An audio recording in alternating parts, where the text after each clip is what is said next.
We should be good. All right, cool, man. Logan, nice to meet you, man. Thanks for taking a minute out to the show. Yeah, for sure. Nice to meet you as well. You got quite a palette of things going on. And so you're in Colorado? Yeah, I'm in Colorado. Okay, where at? Funny enough, before it stopped working and everything, you mentioned Castle Rock. I literally live in Sedalia, which is like directly in Castle Rock. Wow, that's wild. Yeah, Yeah. I was up there over the 4th, and then I got married in 2019 and we went to Manitou Okay. Springs. We were originally going to go to New Orleans, but there was a hurricane brewing, so we went there. So we actually stayed in Castle Rock for a few days, went to Manitou, and then came back to Okay. Castle Rock. So that's cool, man. Oh, gotcha. Yeah, no, I love it out here. It's been more green than ever because we've been getting so much rain. Yeah, and they were showing me some of the hail damage they got. It was Yeah, bad. hail too. Oh Yeah, no, man. it's been crazy. Yeah, yeah, it certainly has. Well, speaking of crazy, I'm going to begin everything off here with COVID. How did you survive the last 3 years, especially as someone that travels and is out as much Yeah. as you have been? How did you survive it and how has it changed you? That's actually an interesting one. So when it comes to COVID, for me, I got very COVID changed my life, but it also barely affected me in the ways that it affected a lot of people. And the reason is because due to COVID, I actually started homeschooling. And because I was in sophomore year of high school when COVID kind of like first started. And then halfway through the year, everything got transferred online and it was a mess because the schools just, they had to figure it out fast. So they didn't really know what they were doing in terms of how to transfer everything to online.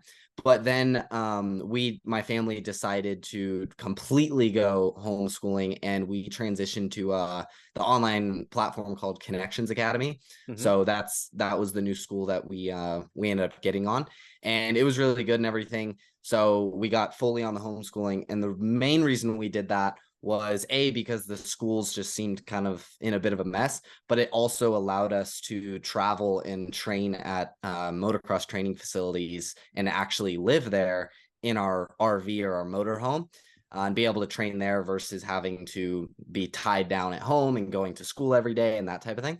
So it opened up a massive opportunity. So that's where it really changed my life because it allowed us to do that. But when I say it didn't affect me as much, it's because I literally was living at a training facility for the majority of the time. It was in Texas. It was a facility called Quick's Training Complex or facility in Texas, and basically we were just out on this massive property, living in our motorhome in our RV around other motocrossers, training every single day, on the bike, off the bike, everything. So COVID like wasn't a thing where I was, because we just imagine being out just in the middle of nowhere where there's no people, there's no masks, there's no anything. So in that case, like I was hearing all this stuff going on. Like I was talking to my friends back who were still in school, and they were telling me all these things that was happening and the masks and all this stuff. And I was literally like, wait, what? Like, really? That's crazy. Like I didn't, it was hard to believe. It was completely different realities. Yeah, that's wild. So, what is it exactly that you do right now? On paper, you're a coach, Yeah. entrepreneur, you're in motocross. What do you do? Yeah, so at the moment, I'm still running my marketing agency kind of on the side, which that I've been doing for a few years now. And then I've basically mainly been focusing on building my personal brand as well as just coaching people and helping them get really fit, just fit physically, as well as mainly the mental mindset side, because just over the last couple of years, that's where I've grown the most. And that's led me to this point, is really tapping into and figuring out the keys to my mind, through the racing with motocross, as well as through business, traveling across the world by myself, and just going through a lot of experiences and having to really fight those challenges that come in the mind going through all those things. So, how did all this begin for you? Tell me where you were born and raised. How did you get into motocross? How did you get these motivations to want to Yeah. coach and to see the world? Yeah, so I was born and raised in Colorado, so I've always been a Coloradan. But I love it here in Colorado. We've got everything. And yeah, in racing, I mean, I technically was on a bike before I was born because my mom did a national race while pregnant with me. So I was on a bike before I was even born, which is kind of funny. But I officially started riding somewhere at the age of like 2. And I started skiing at the age of 18 months. So before I was even 2. But yeah, so my parents kind of just threw me into the ring with all of that, which I'm grateful for. And basically, I just kind of went into what they had been doing because my dad and mom were both really, really good racers. They both have won state championships here in Colorado and also raced nationally as well. So they basically just threw me into doing it. And then I started actually like racing at the age of 8. And then basically I've just raced my whole life. Won like upwards of 15 state championships here in Colorado, and then a few national championships, as well as placed pretty highly at like Loretta Lynn's, which is actually happening right now this week. And then also some other races like Mini-O's and nationals like that. So you've been around the world too. Where have you been? Have you been, what kind of continents? What have you seen?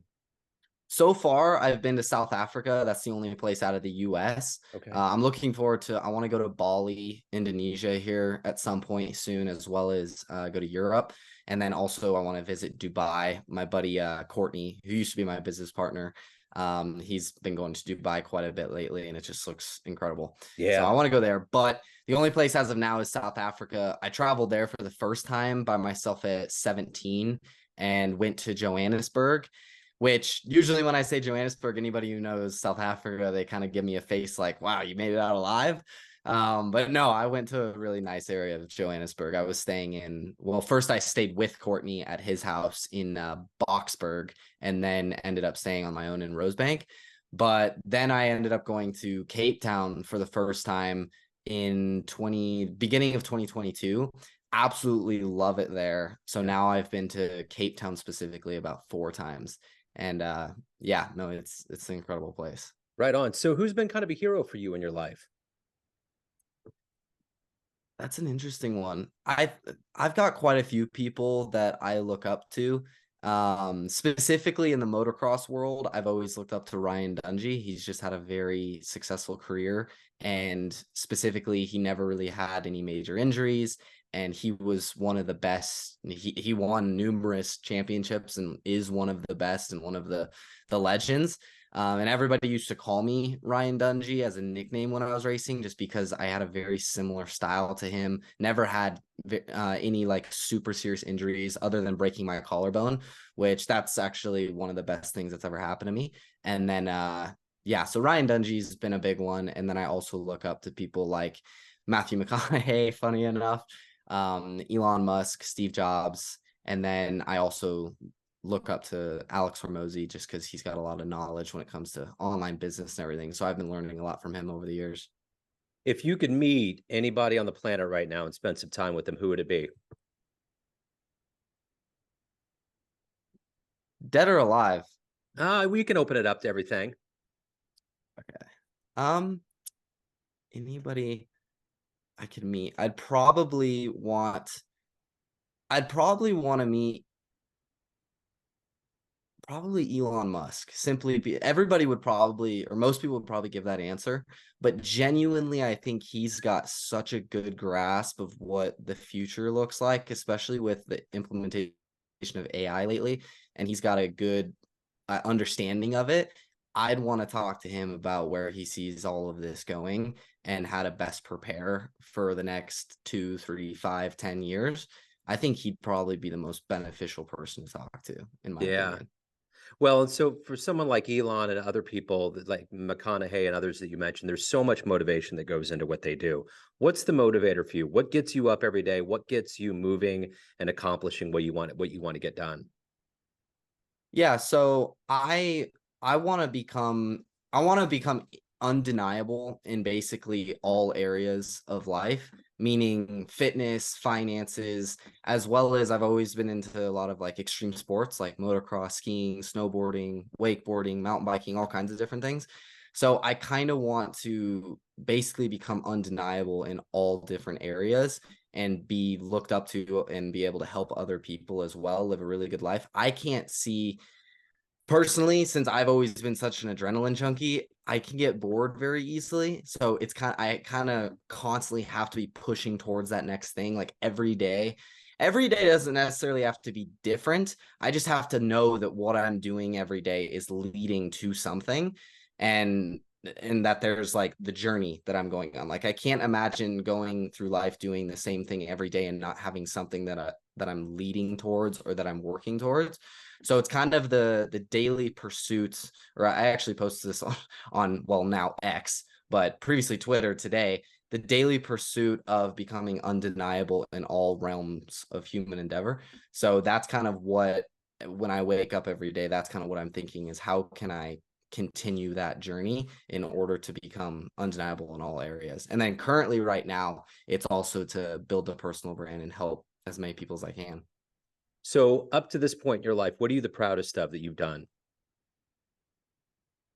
I think I think the proudest is probably my motocross career for sure, because it is, if you search it up, it's the most physically demanding sport in the world. But aside from that, it's genuinely, in my opinion, one of the most difficult overall across the spectrum, from fitness to especially the mental aspect.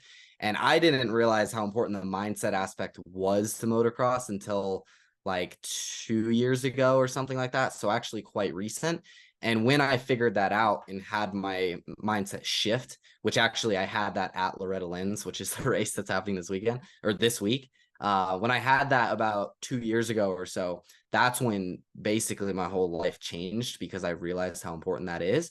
But motocross definitely, because that's also where I learned the majority of the lessons that I have in life thus far. And it's also what's led me to become who I am today. But yeah, I've gone through a lot of just rigorous training, a lot of losses, a lot of downs, a lot of emotions, a lot of things in the motocross, in my motocross racing career, but a lot of wins as well. And it's taught me the most. I've made some of my best friends through that. And overall, it's just when I have a exercise that I'll do, which is pretty simple. I literally just will like close my eyes and think of every single thing that I could possibly be grateful for. And then most of it, I'm thinking back to those like championships that I won, or those races that I performed my best. And there's just no better feeling like when you're just in that flow state on the track in a race. And especially when you come from the back, like those are the times that I look back and I'm like, that was awesome. Yeah. So whether it's motocross or something, an event in human history, what would you have loved to have witnessed firsthand? I would have loved to see hmm, firsthand. I would have I will say on the business side, Alex Ramosi actually talks about this, and that's why he does what he does, which he's kind of documenting his whole journey to becoming a billionaire. And he talks about how amazing it would be to have seen like a documented journey of Steve Jobs or Elon Musk or Jeff Bezos, kind of going through from when they were in their dorm room, like Jeff with his Amazon banner on the back wall with Amazon written in paint, like from there to now, kind of like that documented journey. I would have loved to see that. I think that would have been incredible and such an amazing learning experience to see. So that for sure. But aside from that, I don't know if there's like a particular event that I can think of. But that's a good answer. Just to get kind of them raw before they got big. That would be really cool to see, Yeah, you know. exactly. And I just like to see kind of what they were like as people, their Mhm. personal development, what they were doing at the time. Because one thing that I realized, and I've talked to some of the people that like I work with about this, which is the people they look up to, even the people I look up to, one thing that they'll fall into a trap with is they will try to do the same things that those people are doing now. Like they'll look at Elon Musk or not Matthew McConaughey, Elon Musk or Alex Ramosi or even like Iman Gaji, Andrew Tate, like any of these big players, they'll look at what they're doing now, their daily routines now, their habits now, and they'll try to replicate that. Except that's not what got them to where they are now. Yeah. That's what they can do now. But in the past, they were not doing a lot of these things. They probably weren't doing. You know, like when people bring up how like Warren Buffett reads for like 4 hours a day or something like that. I'm like, do you guys really think that he was reading 4 hours a day in order to become what he is right now? Yeah. Like, that's a lot of time. Like, I'm not saying reading's not important. I'm just saying it's different depending on the stage of life you're at, you know, the different season that you're at. So you just gotta, I'd love to see what those guys were doing when they were at the stage that I'm at. Yeah. Yeah, that would be fascinating. So everyone out there has a perception of you, family, friends, fans, clients, colleagues, but you run the show. What's your perception of you? Who do you think you are? I think I'm somebody who knows where he's going and will never stop until he gets there. And even when I get there, I know I've already prepared myself mentally that there is no end goal. There is no like end point or finish line. Unlike at the races, there is no finish line. Like I know that it's a constant journey. And that's one thing that I came to realize in the last couple years. So I've kind of shifted my mindset so that I always know like there has to be something that I'm always chasing. Like there has to be that next bigger carrot for me to chase, you know? And actually Matthew McConaughey, funny enough, he said this at his Oscar speech, I believe. He said that somebody came to him who he looked up to or something like that and asked him who he's chasing. And I think something along the lines of that, but he said it's him in 10 years, which I think you in 10 years, that's a little ways away. Like that's quite a long time, but he's basically like, it's him in 10 years. And then basically he never is going to be able to surpass that version of him. So he's always got someone to chase. It's kind of like that same thing where I just always have to have something to chase. But at the end of the day, when I look at myself, I'm an extremely confident person. Like I've come to the point where I know who I am and I know that I work extremely, extremely hard. I know where I'm going and I know that I'm going to get there and nothing is going to keep me from getting there. And honestly, I just I don't let negativity get to me. Like people are very, very negative and I'll either try to help them realize that that is pointless, or if they're not open to the idea of being more positive, then I just kind of am like, all right, well, you live your life. I'm going to focus on me and other people who I want to surround myself with. So I would say I look at myself as very, very confident, very, very driven, very, very hardworking, as well as very positive. So Logan, if anyone out there wants to learn more about you, hire you, anything pertaining to your world, where can they go? Just my Instagram, which is Logan_Lessar. That's where I'm posting daily on just posting normal posts, you know, for motivation, value, wisdom, things like that, things I'm learning along the journey, as well as on my Instagram story. I post kind of like my daily routine of waking up at 4, going to the gym, everything like that. So I think there's a lot of value to get there, but then people can reach out to me directly if they wanted extra help, ask me a question, if they wanted to join the program or anything like that. Right on. Logan, you got fierce energy, man. It's great. I love it. So continued success and good luck with everything. I appreciate your time today. For sure, man. It was good to be on. Good talking to you, Joe. Thank you. Take care.